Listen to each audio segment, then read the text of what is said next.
everyone, welcome back to In Her Words. Today we have our first Canadian guest, whoop, whoop, Eliza, and she will introduce herself. Hi, Eliza. Welcome to In Her Words. Oh my God, I suddenly just got so nervous. Like my hands are all sweaty. Right. So hi in her words, or everyone who's listening. My name's Alyssa. I am the first Canadian on this show, as she just said. But I am a project manager from Toronto with a management agency, and I'm very grateful to be here today. Thank you so much, Eliza. And we're so excited to have you here. So how I approached Eliza was she was on TikTok and I was on TikTok. Yes. And she was speaking about just business and how young people today with online businesses, we measure our success to what is seen without actually knowing the hard work that it actually takes for one's business to actually boom and be a 5 or 6 figure business. So, Eliza, can you just explain your journey into project management and starting your own company? Yeah, this is my favorite topic because when I made that TikTok that Tando is talking about right now, it was like on a whim because I saw another creator talking about how they felt like a failure because they hadn't reached like the 5 figures, the 6 figures yet. And it felt important for me to talk about the fact that this stuff takes time. Like nothing actually ever happens overnight. There's usually like 10 years behind an overnight success kind of thing. So to kind of get into my very long, but I'm going to try to make it short story. I started freelance project managing in the beginning of the pandemic. So when I did start this, I was already like with my single mom, eviction notices, like broke to the bone. Like we were honestly like, it was just really hard. It was like super paycheck to paycheck. And it was just like, I was coming in and out of corporate jobs. I was also doing Uber Eats, doing what we can to make ends meet. And then I saw a position open for a freelance project management position in 2020. And it was work from home. And my mind was like blown by that. I was like, is that a thing? Like people do this for freelance, like whatever. So I ended up applying for the position. I got it. And then after a year, I saw the demand and the clients that were trying to kind of get my services. So from there, we started building the agency, which was last year, and now we're here.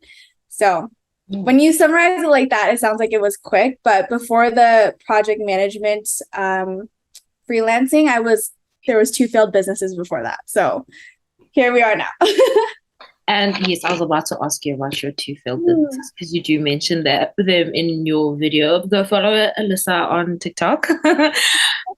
What I know you speak about, living from paycheck to paycheck, having a single mom, and going into corporate, but then having those 2 failed businesses.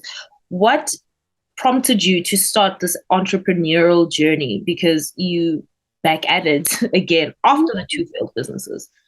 I think for me, what I was struggling with was with corporate, especially because I was the daughter of a single mom, is even if I reached, like, let's say the highest position I could in the legal field. So when I was in corporate, I was a licensed paralegal. So in Ontario, Canada, what that means is I can actually practice a fraction of law. Mm-hmm. So I kept Googling it, like, what's the highest I can ever make? And it just was not ever going to be enough for me and my family. Like, even if I made it like 15 years down the line, like a 6-figure salary, like $100K salary was not going to really do anything for my mom. It was only going to do something for me. And because of that glass ceiling, no matter how many times I failed, I knew that because of my experience, there's no way that I can stay in corporate. That 100,000 is not going to do much. I'm trying to carry like my mom and me, and like, how is that going to work? Right. So I think that's why, even despite several failures, I was like, I have to keep trying until this goes right, because I'm not going to keep working forever just to reach the ceiling that is not going to provide for the people that I care about. So I think a little bit about your background is you are Filipino, right? Mm-hmm. Yes. love that I didn't tell you that. Girl. I did my research. I love it. As people of color and of cultural backgrounds, is a lot like Africans, is that when you come from a background of just having a single parent, you carry a lot of taking care of your family. It's not like, okay, cool, I'm out and my success is just my own. Your success, a lot of the time, being a person of color, is that you have to carry the load of helping your family. How does, being a person of color and striving for more and having to carry your family or your success, but being your family's success, how does it feel for someone so young as yourself? Um, it comes in twofold. It depends how things are going. When things are hard, it almost, if I'm being honest, it feels like a burden because it's almost like I'm having such a hard time and like the business is not successful yet and I'm carrying more than just myself. So when it's like that, I'm like, man, maybe I wasn't made for this. And it's like such a terrible and a feeling that brings in so much defeat.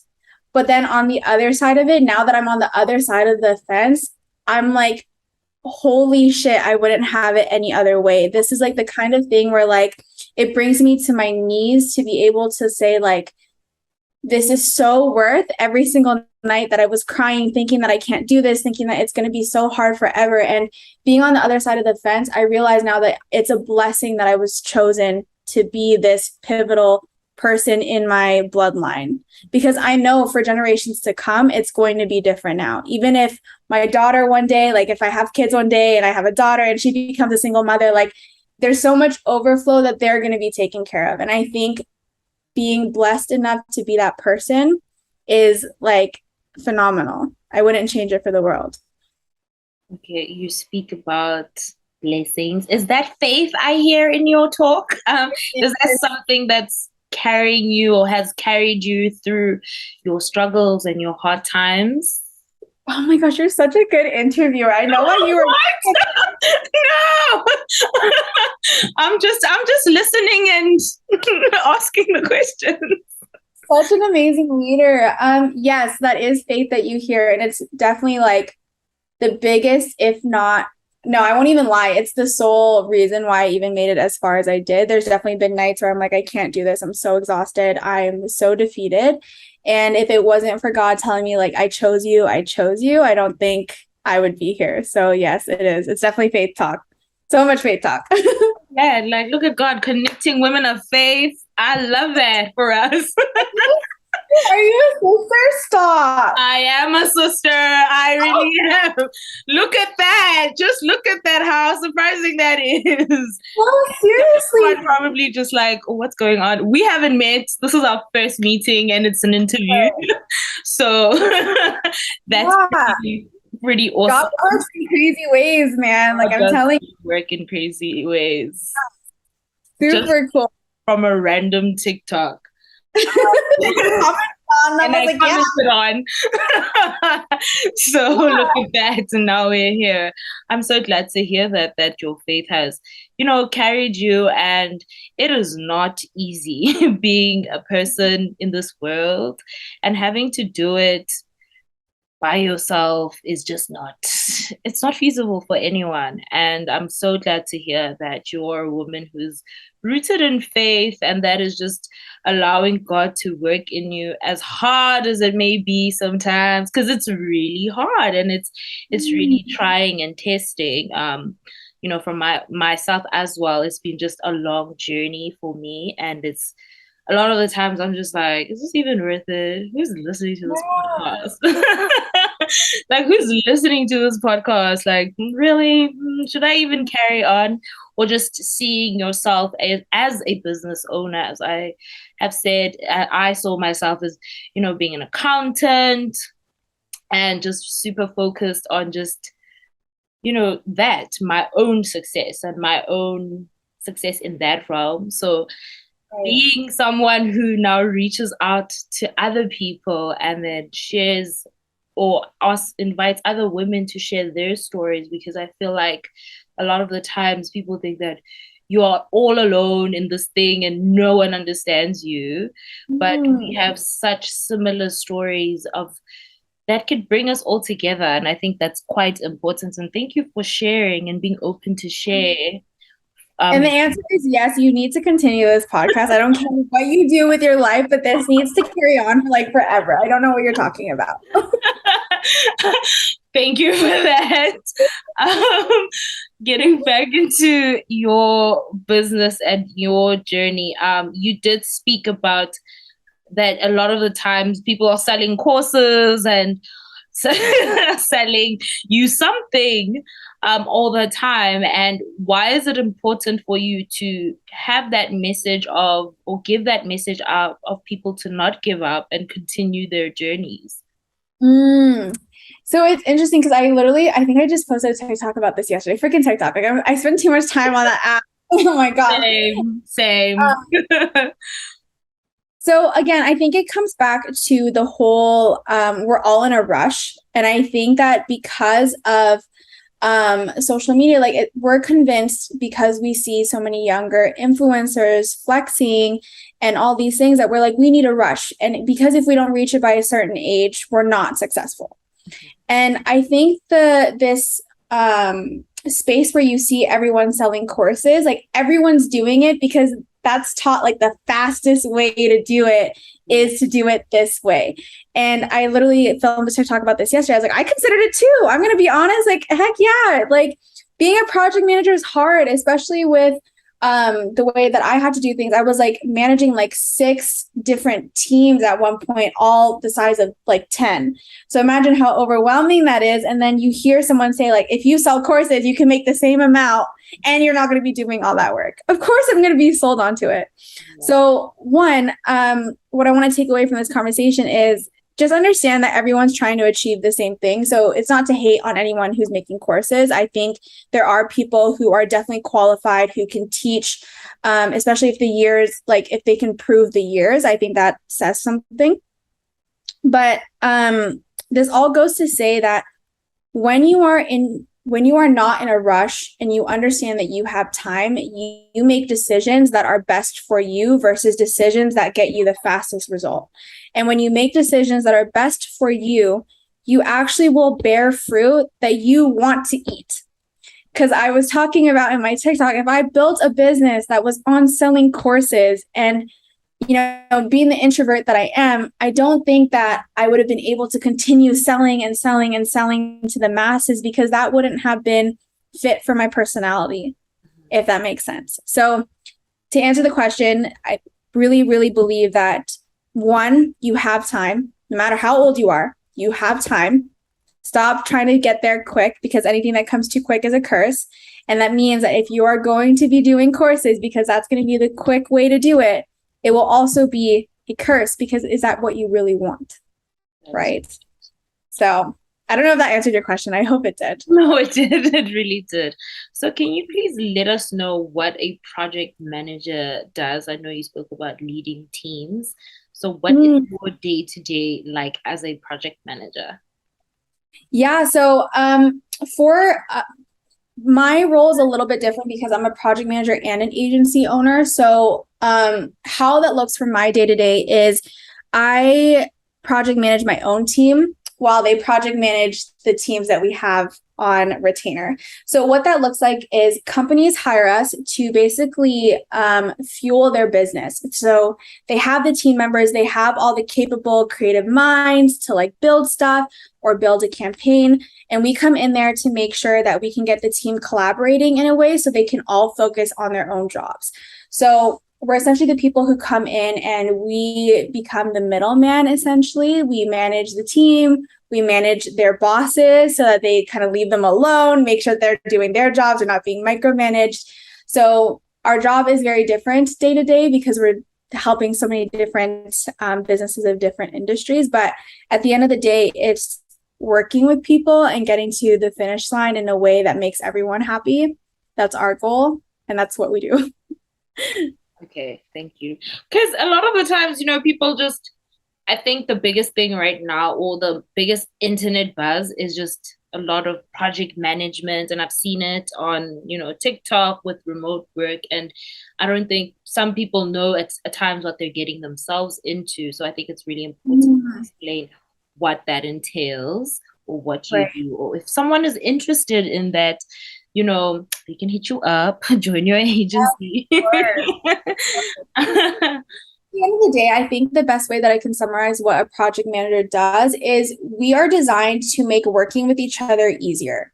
Like, we are that person who's supposed to make working with so many people an easy thing, whether it's communication practices that you implement, software that you implement, whatever the case may be. The main job of a project manager is to not only like reach the finish line, of course, with any project, but for me, my priority has always been the team, because I think we've all worked under managers who like just don't care about you. They just want you to make the deliverables. But the truth is if you can keep the people happy and you can work with them, we're all going to be happy versus like trying to be this like dictator or whatever. And I think that's part of the agency mission that we have is making true collaboration, like showcasing how it's really done. It's about the collaboration. It's not about the like dictatorship or whatever way you're trying to do it, you know? That's really, really cool and interesting. So you spoke about being a paralegal. So how does one go from law into okay, I wanna pursue project management? What was the shift for you? Besides looking at this is not gonna be a goal that sustains you. Yeah, I love this question. This is such a good question. I can't believe you picked up on that. So I went into the legal field straight out of college because that's what I went to college for. I went to college to become a paralegal. And when I went into the legal field, I noticed two things. One, I am super great at having 100 tabs open in my mind. So I can be managing 100 cases. And amongst the 100 cases, I already know like all the priorities for each, what's happening with all of them, what the clients need, and all this stuff. And like, I noticed that I had a knack for that. But what I was missing from that was the creativity. It was something where it was like, it's just paperwork all the time. It's like, it just, I don't know what it was. It was just, it was starting to feel super like dull, if you will.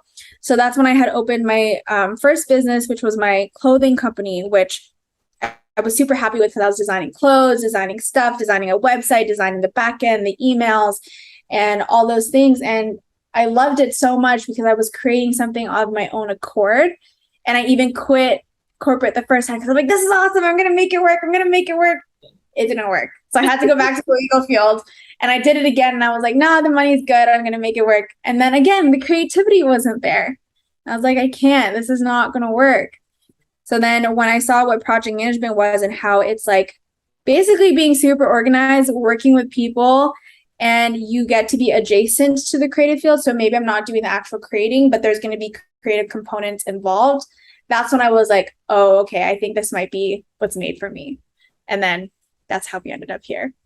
That's so amazing. Because a lot of the times we box ourselves into no, I'm Mhm. very organized, so the this route, the law route should be good for me, but you basically started finding out what's true to you and making Mhm. a business out of that. And Right. that's what you are successful now.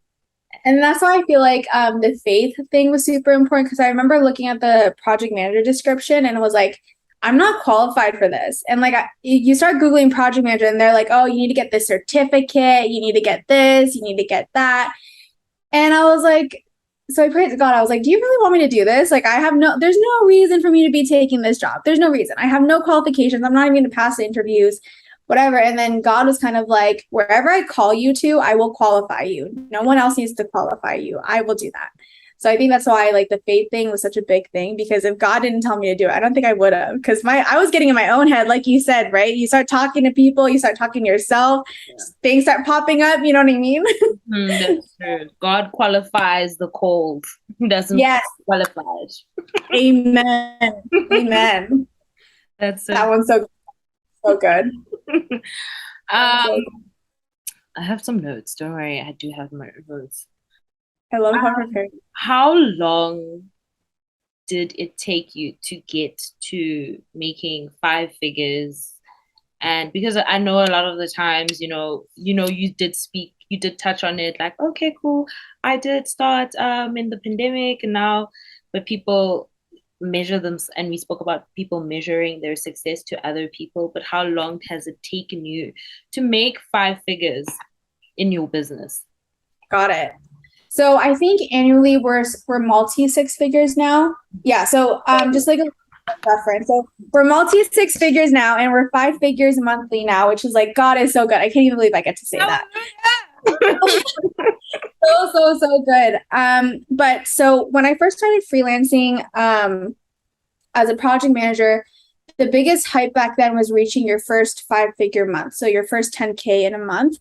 And that took me forever. Like I felt like everyone was like selling, like, you can be doing this in a month, you can be doing this in 60 days, you can be doing this. And like even my peers in the online space who had online businesses, they were all reaching that so easily. And I was starting to be like, man, like, what am I doing so wrong? Like, what the heck?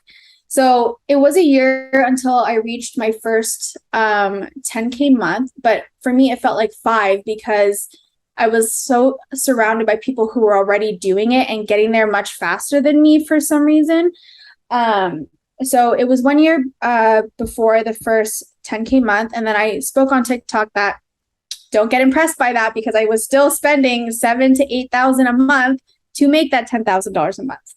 So how that works with a project manager was that in order for me to take on more work, to be able to take on 10K worth of business, I needed the help, which means I also had to pay for the support. So although I had reached the first 5K month, I was making less than when I was only making 5K a month. So it took a year for that. It took a lot of learnings. And then a year and a half after that, which is now we're multi five figures a month. So all in all, it was 2.5 years within the project management space, but 6 years of entrepreneurship that brought me here.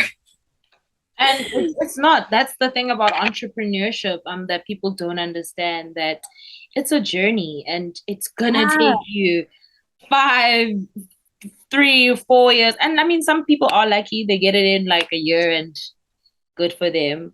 But what has made you successful is your consistency to coming back to investing in yourself, because that's the journey of, and believing in yourself, that's the journey of entrepreneurship, is just being consistent with something. Yes, for sure. And the thing is too, I realize now, if I had gotten like, let's say I got the same amount of money that I have right now, and I got it, Alyssa 3 years ago got it, she would have fumbled the bag so hard. How would you, character couldn't support that. I wouldn't know how to deliver the services that I'm delivering. I wouldn't know how to manage the team that I'm managing. Like my character 3 years ago could have never managed what Alyssa now is. And that could have only happened if I went through the motion. Right? That's so true. I believe the same thing. I think you have to grow as a person, and your character has to go through so much to retain that money, because I can just imagine like myself at like 5 years ago at 25. The only thing I cared about was shopping. I need to get those clothes. That was me. But now I'm just thinking, I think about stuff like investments and growing my money and stuff, and which is very important because you need to steward your money well as well. Right. That you need to steward your money. Without being a good steward, it's all gonna go, and that is very, very, very shaky. True. Alyssa, is there anything else you would like to share with our guests? I mean, with our viewers at home? Any words of wisdom? Again, I think my main message, if there was one thing that you are going to take out of this podcast and this episode, is one, keep watching all the episodes that are to come. That's number one. Yes. Number two is, again, speed is the devil. And Gary Vee said this, and I know everyone has like these mixed feelings about Gary Vee, but when he said that, I was like, oh my gosh, it's so true. Speed is the I won't even lie. No. But Personally, he speaks to me. and there's some things that he says, I'm like, oh, I need to like use that because it's like a really great way to get it quick. But he says the speed is the devil, and I completely agree. And if you're feeling discouraged because your speed isn't what you expected to be, etc., that is an example of the devil talking. The speed means nothing. The speed of where you get somewhere means nothing, and it is not a measure of your success. Measure your success based on your quality of life, not on how fast you get somewhere.